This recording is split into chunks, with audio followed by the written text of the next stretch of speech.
रविवार को हुई स्नातक स्तरीय प्रतियोगी परीक्षा का कोई पेपर लीक नहीं हुआ है।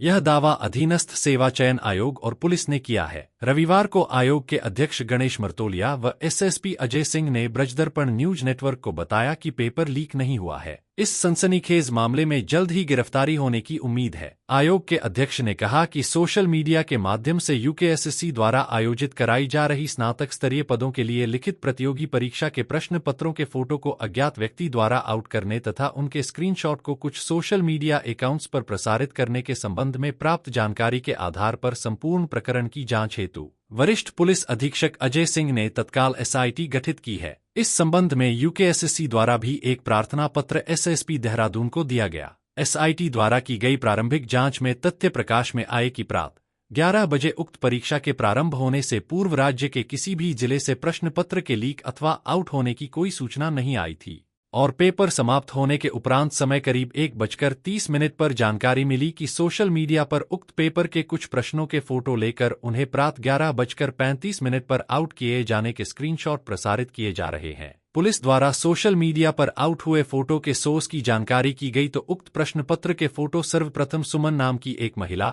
जो टिहरी में असिस्टेंट प्रोफेसर के पद पर कार्यरत है के पास आने तथा उनके द्वारा उसके उत्तर वापस भेजे जाना प्रकाश में आया, जिस पर उक्त महिला से पुलिस द्वारा की गई पूछताछ में उसके द्वारा बताया गया कि वह अमरोड़ा डिग्री कॉलेज प्रतापनगर टिहरी गढ़वाल में असिस्टेंट प्रोफेसर के पद पर है। वर्ष 2018 के दौरान जब वह टैक्स निरीक्षक नगर निगम ऋषिकेश के पद पर नियुक्त थी तब उनकी पहचान सीपीडब्ल्यूडी में संविदा पर जेई के पद पर नियुक्त खालिद मलिक से हुई थी, जो उस समय ऑलवेदर रोड का कार्य देख रहे थे तथा हरिद्वार के रहने वाले थे। प्रश्न पत्र के उक्त फोटो को खालिद मलिक द्वारा अपने नंबर से उन्हें भेजते हुए स्वयं के एक मीटिंग में व्यस्त होने तथा इस संबंध में उसकी बहन के द्वारा उनसे बात करने का मैसेज भेजा गया था। खालिद के नंबर से एक युवती द्वारा स्वयं को उसकी बहन बताते हुए अपनी प्रतियोगी परीक्षा की तैयारी हेतु उक्त प्रश्नों के उत्तर उनसे पूछे गए थे, जिनके उत्तर उनके द्वारा फोटो के माध्यम से उन्हें उपलब्ध कराए गए थे तथा उसके स्क्रीनशॉट अपने मोबाइल पर सेव कर लिए थे।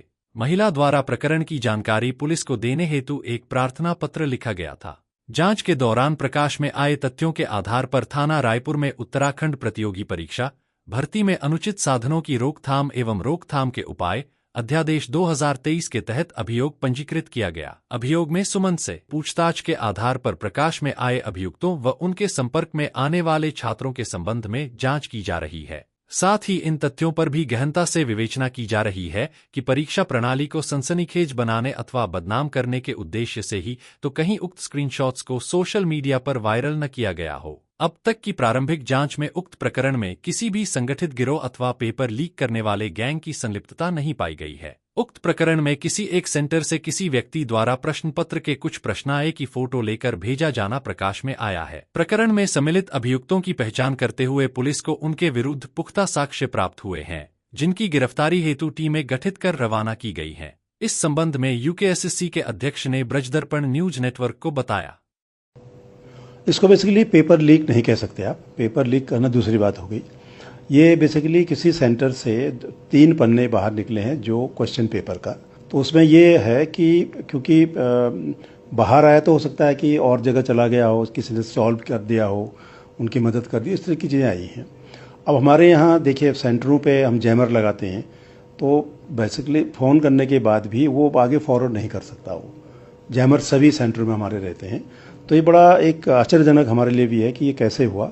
इसके लिए हम लोगों ने भी एसएसपी देहरादून को और एसटीएफ को चिट्ठी भेज रहे हैं कि तत्काल इसकी जांच करें, और हम भी अपने स्तर पे जांच कर रहे हैं कि किस सेंटर का है और ये कहाँ से हुआ।